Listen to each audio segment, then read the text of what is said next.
Hello, welcome to my channel, and if you've been here before, welcome back again. My video today is me having fun painting tulips. Usually when I do a video, I have in mind who might be watching it and what they might need to know. And this video is just me painting, and I will point out what I'm doing as we go along. But it's a much more relaxed, almost a meditation really for me doing this kind of painting. I just get into the zone and I don't pay much attention to what else is going on. So I painted a background in light greens and little blue, and then I transferred my sketch once it was dry. And my sketch is used as a guideline. I don't follow every single line. I don't paint inside the lines. I just use it as a guideline where a tulip head will be, where a stem will be, where a leaf will be. And that's all I need to know. I always put my mid-tone color on first, and then I add highlights and shadow to that mid-tone as we go along in the painting. And here I've mixed a mid-green to put on for the base color of my leaf. And I'm using the same color for my stem and a liner brush. I put the leaf on with a 1/2 inch flat. I paint with a lot of flat paint brushes. It's the way I like to do it, but you might like to use rounds, I don't know. But that's how I paint, mostly with flats and the occasional round. These tulips will be set in a glass vase, and when you paint glass, you need it to be transparent. You need to see the stems and the leaves and the tabletop and the background all through that glass to make it look glassy, to make the glass look transparent.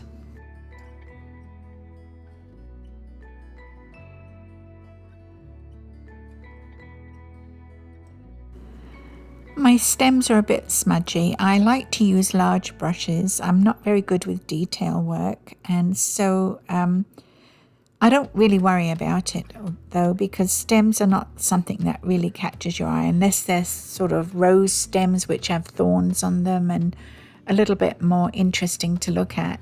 Most stems blend back into the background, and so I don't worry too much how they turn out. And I might smudge them a little bit as I go along, that's fine. I'm using a small round and some alizarin crimson to paint the inside of the tulips. I could go darker if I added French ultramarine blue to get a purple color, but I think the alizarin crimson is good enough right now. I might add the purple later on, we'll see how it goes.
I'm using French ultramarine blue and titanium white for the vase. I want to color that slightly off-white. Titanium white is very bright, and I'll use that for the highlight. But for the outline, I'll use this toned down white. I will say that if I demonstrate a painting like this, I would normally have painted the vase in much sooner before I painted the leaves and the centers of the tulips. So I must be very relaxed at this point.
going to add alizarin crimson as a glaze to the table. I feel that it adds a richness to things, and I often put it in my paintings. I don't think I ever do a painting without putting alizarin in there somewhere, even if it's a little on a stem or a little amount on a leaf or something. So I always try and get alizarin in there somewhere.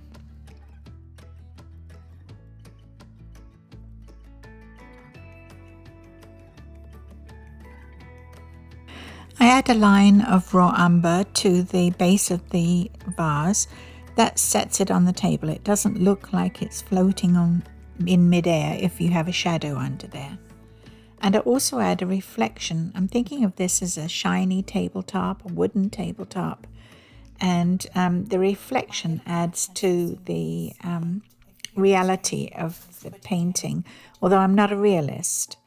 And this is one of my brightest red. I'm going to do the tulips in this color. It's pyrrole or pyrrole red. And I'll add titanium white to it to give me a pink for a highlight. And I've got an orange, which I've never used, and I might put a dash of that in there somewhere. In fact, I did. This tulip is a bit scruffy. It's one of those tulips, the petals are about to drop off, and it's really finished blooming, and it looks a bit scruffy, as I said, but I think it belongs in there.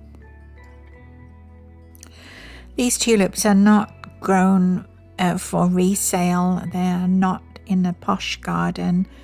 They're from a country garden. They're a bit scruffy looking, a bit wiggly, and not very well built. But they're lovely just the same, and they're almost like a wild tulip.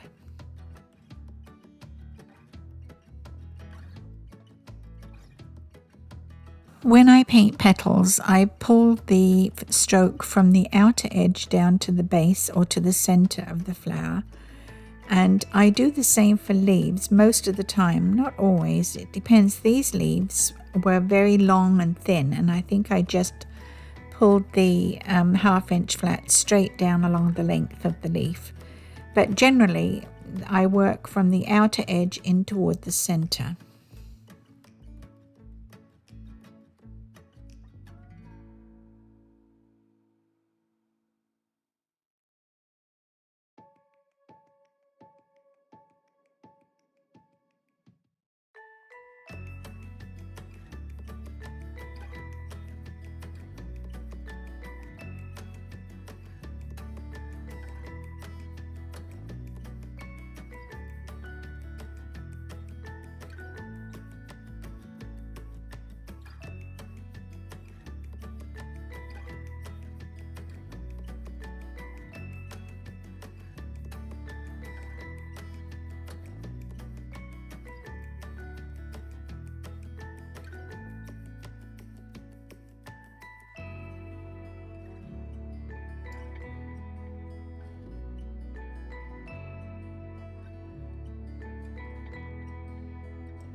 I'm mixing French ultramarine blue into my pool of green to give me a shadow color.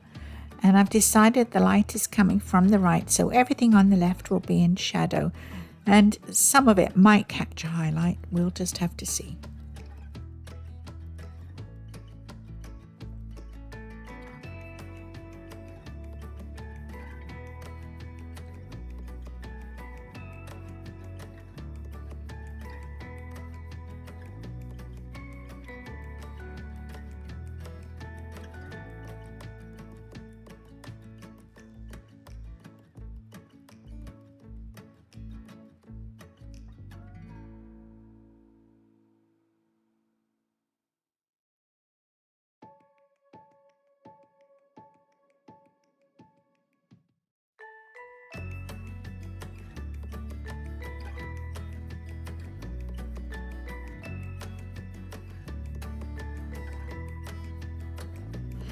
I think it's a good idea to step back from your painting, maybe make a cup of tea and sit there and contemplate it for a little while, just to see if you've got your highlight and shadow in the right place or not, to see if you need to make any changes.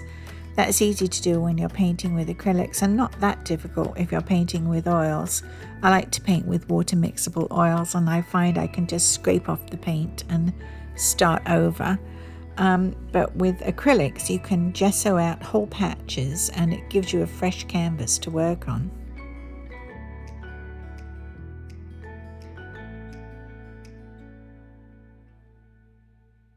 I find painting quite therapeutic. It blots out the noisy world around me. It gives me space, is the best way of putting it, I think. It allows me to relax and not think about anything else on the planet.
Sometimes when I'm playing like I am here, I just like to add colour, not necessarily the colour you would expect to see. In this case, pinks and some orange that I add a little later. And I think it adds to the excitement of the painting. I don't know if a professional artist would do what I do, but I have fun and it gives me something interesting to look at. And sometimes the experiment works and I'm very pleased when it does. Sometimes it doesn't.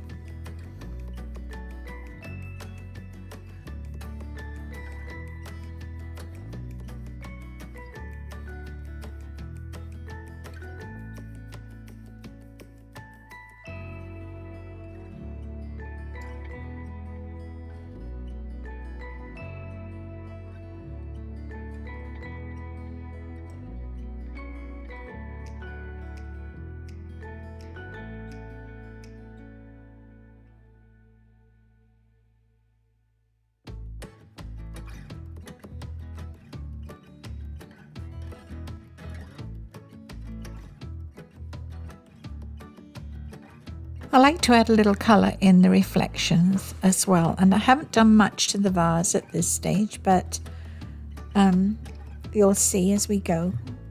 It'll all develop.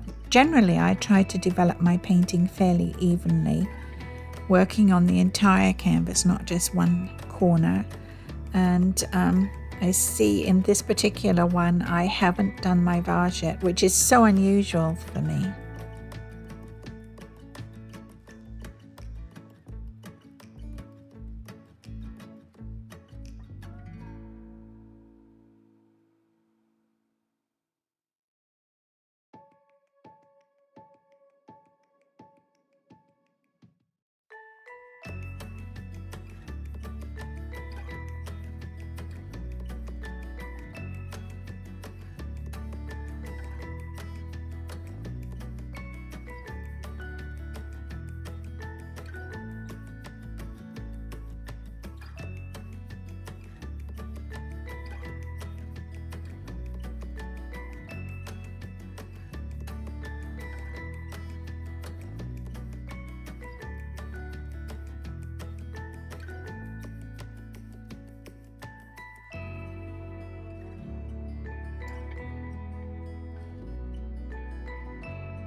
Pulling the stroke horizontally around helps with the illusion of a curve in the vase. My cat is crazy today. As I go along here, I add too much white paint and make a mistake. So that's okay though, because you'll also see how I correct that mistake. I'm using acrylic paint here. And so I take the white off with some kitchen towel, which I've dipped in water. See, I've blotted out the interior of the vase. I've taken away the glassiness of the vase. So I just erase it with paper and water, damp paper.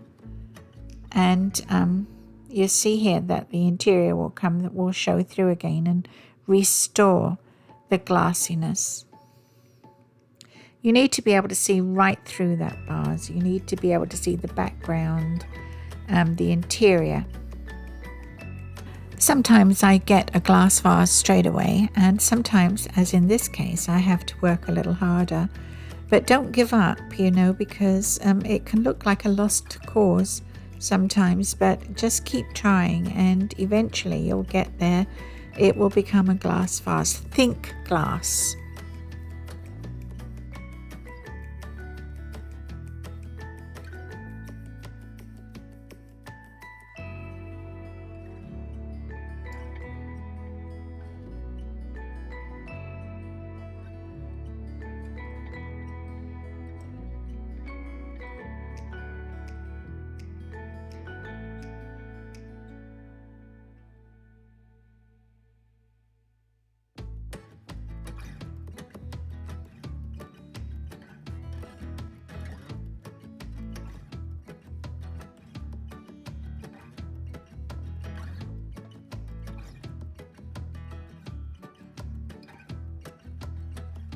I don't mind getting paint on myself, so I will often use my fingers to smooth or blend certain areas of my painting.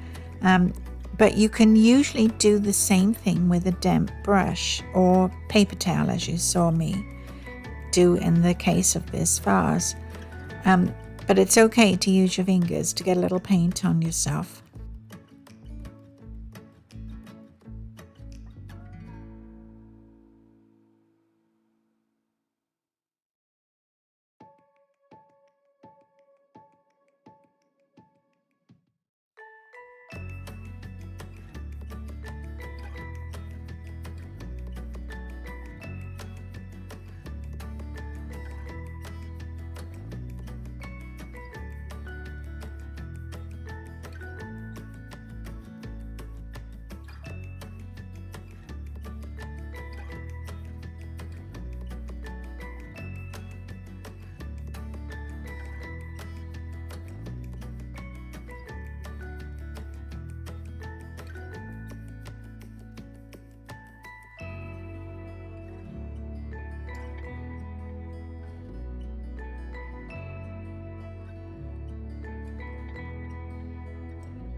Well, I'm happy with that. I had a good time painting this, and the glass looks glassy. The tulips look wild and free. I kind of like them, and I'm pretty satisfied with this painting. Not much I would change about it. So I hope you enjoyed it too. Hope you get something out of it. Leave comment if you want to. I'll try to answer any questions. I'm going away for a month, so I'll repost some old videos, and that's it really. Have fun. Thank you for watching.